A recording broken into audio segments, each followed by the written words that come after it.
All right, what's up? So first of all, I'm very disappointed that I am the one who has to speak on this. One thing I do not like to do is defend and talk about another man's pockets. I really do not like doing this. But with all of this false information surfacing and what's trending, Trump is broke Trump with all $750, I will speak on exactly why he would have to pay $750, even though that's greatly exaggerated. So, first of all, if you know the company Amazon, maybe you heard about them. It's $1 trillion company. They don't pay taxes. What's up, DJ? They don't pay taxes for a simple reason. It's because technically they do not turn a profit. Okay, you would say it's $1 trillion company, $1 trillion company. How don't they turn a profit? Because they're always expanding. So naturally, you don't have to. It's counted as a tax credit, so you're exempt from paying taxes with the money that reinvest into your company with the jobs that you create. You get tax credits for that. The donations that you make, all of these things. In fact, if you take a guy like Jeff Bezos, for example, on paper his net worth is billions of dollars, but he gives himself a yearly salary, which I think may be what $80,000 or something like that. He gives himself a salary, so he will pay taxes on that. But the company does not pay taxes at all, and as you see, the company is always growing. Okay, and and here's the benefit of this, because a lot of people say, "Oh, billionaires, eat the rich and all that." And to some degree, I do agree, because there are a lot of evil rich people in this world, and not because they're rich, but because of the things that they're tied into with the child trafficking and all of those things. I'm not going to avoid talking about that. That's just facts. A lot of people are where they are right now because of the dirty industry that they are a part of. But I know I know millionaires, and even myself, I know business owners who legally don't have to pay taxes. The beauty of that is that is an entitlement for all of us. All right, where your lifestyle becomes a write-off. We have been so indoctrinated by the 9 to 5 rat race system that we think that this is that this is the way it's supposed to be. You're supposed to pay taxes. You're supposed to serve your community, serve your. First of all, see where your taxes are going. You'd be very disappointed where the bulk of it is going. You think you're helping out people on welfare? Very little. You think you're helping out schools? Very little compared to where the money is really going. And it's going to a lot of politicians who don't actually give a fuck about you. Okay, but that's a different conversation.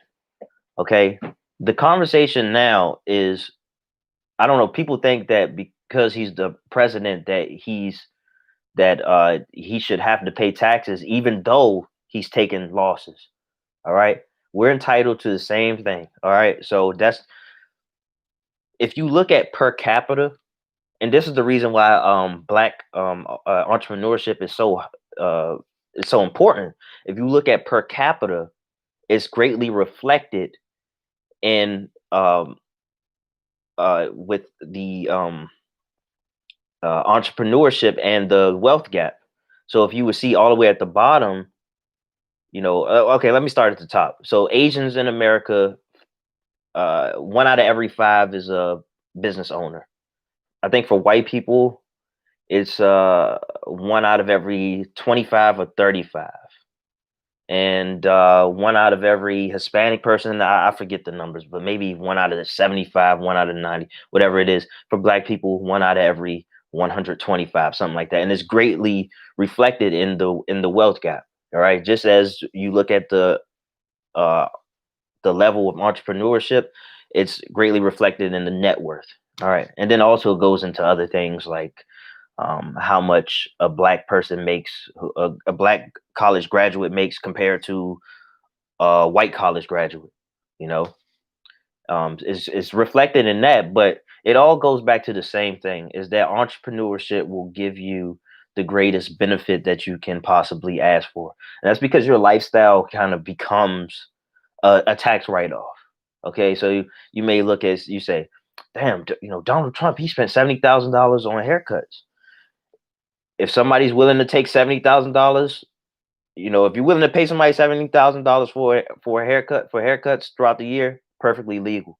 And let me just say, Steve Harvey, when he had hair, he was paying somebody more than that. I think that was a six-figure job for his barber. And then you say, oh, he's paying his daughter $1 million to consult, whatever it is. Look, let's be honest. If you could, wouldn't you pay your daughter $1 million a year? I know I would personally. I would love to keep the money in the family. That's what it's all about. That's what generational wealth is all about. It's apparent that we've been very deprived by the society and very much indoctrinated, man. See, that's that rat race just taking over. So, I was going into messages with somebody, and she was basically talking about how the president was being neglectful. And I'm listening down. I'm putting down all the facts, that I just told you. All right. And I'm not that intelligent of a guy, but you don't have to be that intelligent to understand these principles. All right, fresh out of the number one business book to this date, Rich Dad Poor Dad, straight out of the book. All right, you're not going to go to jail if you follow these rules to a T. All right, it's that simple. Okay, you get lunch during the day, that's a tax write off. You donate money, that's a tax write off. You Let's say you buy another warehouse for your business, that's a tax write-off. Okay. And the thing about it, like, is the beauty of it all is that the taxes that you would pay next year, and I feel like, well, more on that later, or in a different video, the taxes that you would have to pay next year would be based on what happens this year. So what you could do at the end of the year, to my understanding, is that you wait till the end of the year, see how much you would have to be paying in taxes after you do the numbers, whatever. Take that money. If you want to donate it, donate it. If you I don't know, if you want to, depending on whatever business it is, like if you want to buy a warehouse, you want to buy an office, if you want to buy more supplies, whatever it is. If you want to take out a loan, all right, a loan is debt, to my understanding. But even still, like, people think it's so dirty. They think it's so foul, but we're all entitled to this. The sad part about it all is that, I guess I would like to think that most people, they aren't entrepreneurs and they have to pay taxes. They barely have, a little, once the, once you pay your taxes and shit like that, I mean, it really gets cut down very, very small. I know it's unfortunate. I had to be on that side, and that's why I don't want to go back to it. And once you get a taste of deciding where your money goes, I mean, people can't really tell you anything, man. But you gotta understand this. This is the benefit of it. So you may hate that the person who has a net worth of billions of dollars may not have to pay taxes, but if you're taking a loss quite literally, or if you're reinvesting in your company, well, you're entitled to that exemption. And furthermore, let's talk about what happens when you do reinvest your money, okay? Because you're not just putting it right into your pocket. Let's say if you're buying a warehouse or something like that, somebody gets paid for the warehouse, and then because you have a new warehouse, you need people to work it. So then you create jobs. And look, this country likes when you create jobs. It's good for the economy, creating jobs. All right, you want to pay less in taxes, create jobs for people, create opportunities for people, donate. All right, basically you get tax write-offs for giving other people money, allowing other people to get some money with you. And so with all of this freedom that's kind of available to the average man who decides to work for himself, you have more power at your fingertips. Now you have more creative ways to allocate this money. If you want to, and I'm going off the fly, I'm not reading from a list. So obviously there's some other things that I'm missing that, would count as a loss. But, if you want to employ your child, or if you don't even want to go that far and you say, well, my child was volunteering, and I donate it to her or him, then you can do that. You have the power to do that. If you want to pay some subcontractors, which I've seen people do, then you can do that. This is how life should be. All right. You should have more say in where your money goes. It's as simple as that. All right. You work 40 hours a week. By the time you get that money, what, 25, 33% of that has already been slashed off. You do all the labor, you do all the work. Can't even make the money work for you the way you want it to. Now, a lot of people right now, this doesn't go for everybody, but very soon I think it will. There's no payroll tax. People don't have to, people getting the full amount. And well, the thing is, a lot of people they're keeping the money because they think they're gonna have to pay taxes next year. But if they were told they wouldn't have to pay taxes next year, then they would get a taste of what it's like to not, have to pay taxes, or just to, to not have your money taken away from you as you're working. It's like the more you make, the more they take. You know what I'm saying? So at a in this new age that we have right now, it's becoming more and more common for people to find ways to work for themselves. So, like for example, my child's mother, she works from home, um, kind of subcontracting for other companies. Now, when she gets paid, even under a regular year, nothing's being taken out of her check, not for taxes, because she's a business owner. She works for, she has her own business. She will have to take care of her own taxes when it's time to pay taxes. In the interim, she can rack up expenses. Like for example, because she works in her house, there's a certain exemption that she gets per square footage, her working space. That automatically counts as, a tax credit.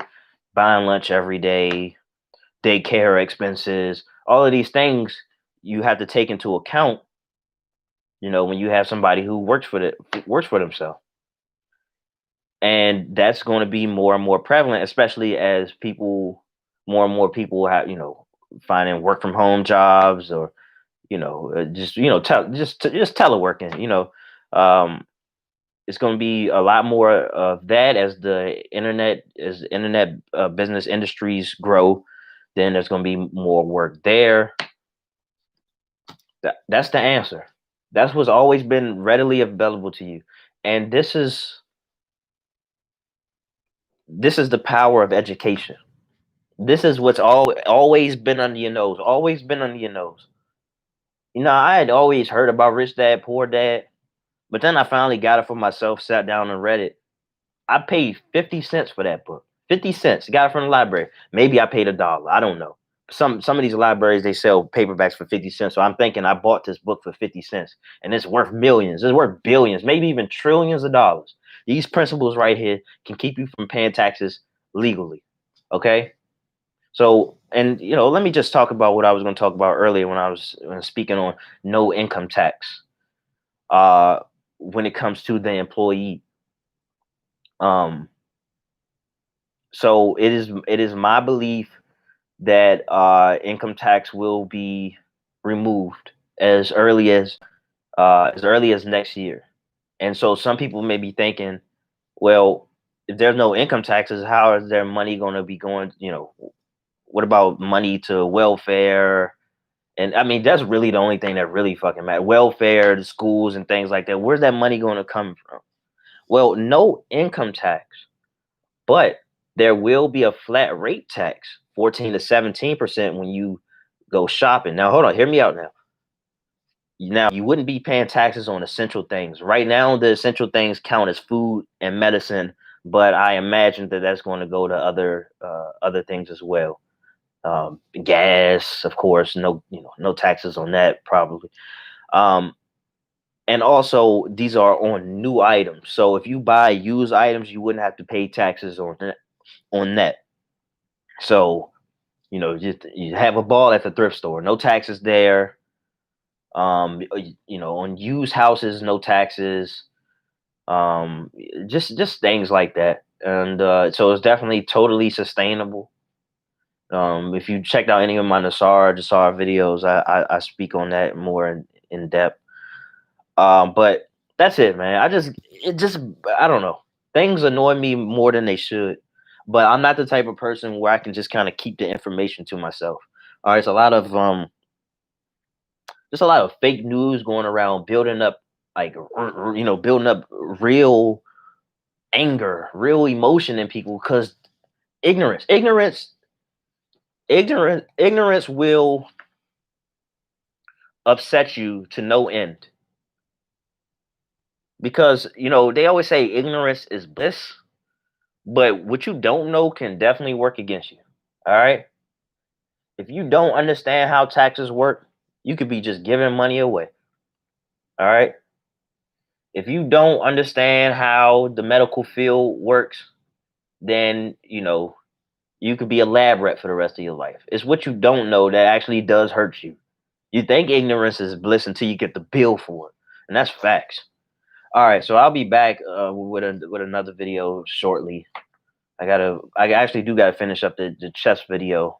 I got cut off last time I was doing it. But all right, take care.